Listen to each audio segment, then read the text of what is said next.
1 saat 30 dəqiqə qramar öyrənirik. Daha sonra fasiləyə gedirik. Fasilədə keçirilmiş dərslərimizi müzakirə edirik. Daha sonra speaking və listening dərslərimiz olur. Burada bizim SAT verbal dərslərimiz olur.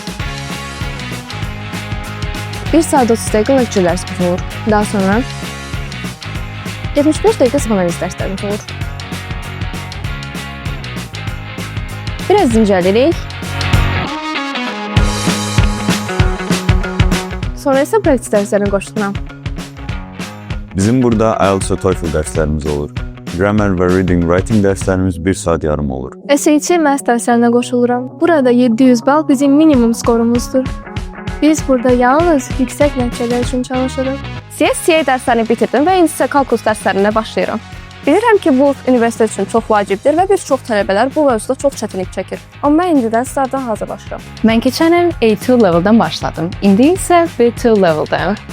Keçən il burada ondan çox tələbə SAT-dən 1500+ yığdı. Keçən ildən indiyədək 60-dan yuxarı tələbə, IELTS-dan 6-5-dən yuxarı və TOEFL-dan 90-dan yuxarı nəticə göstərilir. Elə buna görə də keçən il 100-dən çox tələbə 700+ math yazdı. Gördüyünüz kimi burada hər şey var. Sağ ol.